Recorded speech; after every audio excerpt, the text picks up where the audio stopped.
So what's up guys, welcome back sa aking channel. So marami pa rin nagtatanong kung ano ang contract verification requirements. Pag-usapan natin yan. Although nasabi ko na sa ibang videos ko before, baka meron pang mga kabayan natin ang hindi nakapanood at hindi pa alam. So para po sa inyo ito. So contract verification requirements natin, normally tatlo lang hinahanap.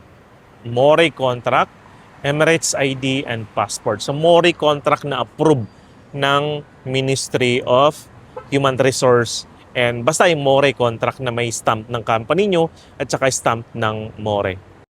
So sa contract verification, meron tayong walk-in and online contract verification. Para sa MWO Dubai, pwede kayong mag-walk-in one day before flight, office hour, or kung nagkataon na Saturday, Sunday, Monday ang flight nyo, pwede kayong pumunta ng Thursday ng umaga or Friday ng umaga para sa walk-in. Para naman sa iba pang option, ang option lang is online contract verification. Hindi po appointment, kundi online contract verification. Para naman sa Abu Dhabi, meron silang walk-in kung at least 3 days before flight, or meron silang appointment para sa Abu Dhabi yan, or meron din silang online contract verification. So magkano ba ang babayaran sa contract verification? 40 dirhams po. Pero kung online po kayo, online na rin po ang payment. So unang-una meron pong 21.50 na processing fee. And once approved na po at ready na to print yung online contract verification, magbabayad kayo ng 40 dirhams. Okay? And ang online contract verification para po sa mga kababayan natin na matagal pang uuwi. Okay? Like 1 month, 2 months, 3 months, 4 months, 6 months pa ganyan. Ang walk-in naman, para lang sa next day na flight nila, or again, kung nagkataon na Saturday, Sunday, Monday yung flight nyo, pwede kayong magpa-verify ng Thursday ng umaga or Friday. Para sa mga nakabisa sa Dubai and Northern Emirates, Dubai, Ajman, Sharjah, Queen, Ras Al Khaimah, Fujairah, sa MWO Dubai kayo. Para sa mga nakabisa sa Western Region, Al Ain and Abu Dhabi, sa MWO Abu Dhabi. I'm sure magtatanong kayo saan ang location ng MWO Dubai at MWO Abu Dhabi. I-google na lang po ninyo, internet Google, kung saan ang exact location. Open po ang ating mga MWO or Migrant Workers Office Monday to Friday, mapa Dubai and Abu Dhabi. Para sa iba pang OFW related content, don't forget to check yung ibang videos na maring makatulong sa akin. And don't forget na maring makatulong sa inyo, don't forget to share this video.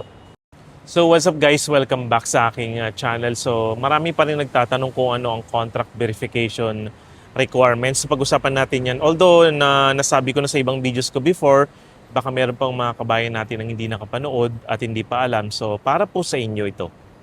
So contract verification requirements natin, normally tatlo lang hinahanap. MORE contract, Emirates ID, and passport. So MORE contract na approved ng Ministry of Human Resource and basta yung MORE contract na may stamp ng company nyo at saka stamp ng MORE. So sa contract verification, meron tayong walk-in and online contract verification. Para sa MWO Dubai, pwede kayong mag-walk-in one day before flight, office hour, or kung nagkataon na Saturday, Sunday, Monday ang flight nyo, pwede kayong pumunta ng Thursday ng umaga or Friday ng umaga para sa walk-in. Para naman sa iba pang option, ang option lang is online contract verification. Hindi po appointment, kundi online contract verification. Para naman sa Abu Dhabi, meron silang walk-in kung at least 3 days before flight, or meron silang appointment para sa Abu Dhabi yan, or meron din silang online contract verification. So magkano ba ang babayaran sa contract verification? 40 dirhams po. Pero kung online po kayo, online na rin po ang payment. So unang-una meron pong 21.50 na processing fee. And once approved na po at ready na to print yung online contract verification, magbabayad kayo ng 40 dirhams. Okay? And ang online contract verification para po sa mga kababayan natin na matagal pang uuwi.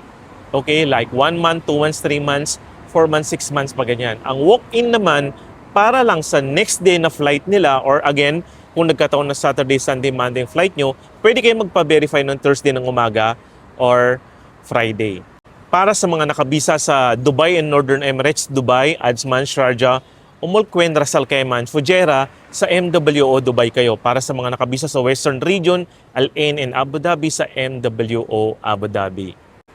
I'm sure magtatanong kayo saan ang location ng MWO Dubai at MWO Abu Dhabi. I-google na lang po ninyo, internet Google, kung saan ang exact location.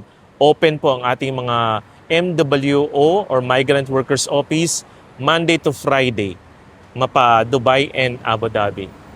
Para sa iba pang OFW-related content, don't forget to check yung ibang videos na maring makatulong sa akin. And don't forget na maring makatulong sa inyo. Don't forget to share this video.